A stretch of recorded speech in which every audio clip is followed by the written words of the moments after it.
1,23,34,000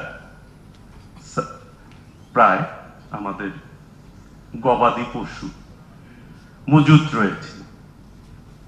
আমাদের চাহিদা কিন্তু আছে 1,02,00,000, প্রায় 22 লক্ষ গবাদি পশু আমাদের সারপ্লাস আছে এই কুরবানির জন্য।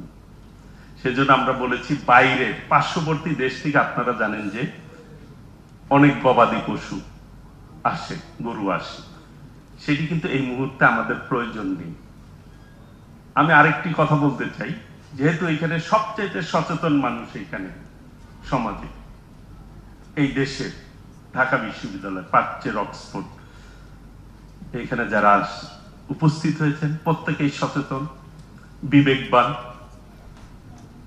আপনাদের বিবেকের কাছেই প্রশ্ন রাখতে চাই এবং যারা শুনছেন, যারা শুনবেন তাদের কাছে প্রশ্ন রাখতে চাই।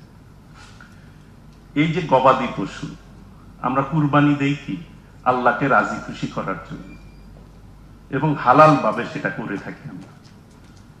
এই যে চোরাই পথে যে কুরবানির গরু আসতেছে, এটা অবৈধ বলবো আমরা।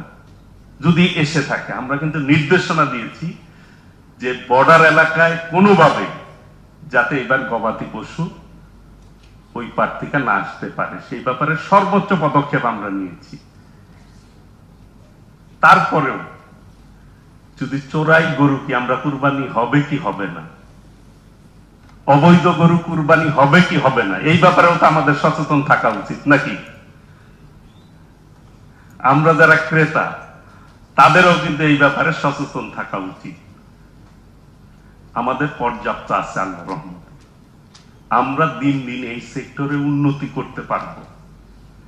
এবং আমরা একসময় যেরকম বলতাম মাছে ভাতে বাঙালি, আমরা বাংলাদেশের মানুষের চাহিদা পূরণ করে এই সেক্টরে সর্বোচ্চ রপ্তানি আয় করতে সক্ষম হব ইনশাআল্লাহ আমরা। এবং আমাদের এখানের মাছ, মিষ্টি পানির মাছ অন্য যে কোনো দেশের চাইতে কিন্তু ভালো মাছ, সুস্বাদু মাছ। এবং গরুর ক্ষেত্রেও যদি বলি যে আমাদের গরু, দেশি গরু যেটি, সেটি কিন্তু খেতে খুবই সুস্বাদু। এটাও কিন্তু আমরা রপ্তানি করতে যাচ্ছি, কারণ আমাদের দিন দিন এই সেক্টরে আমরা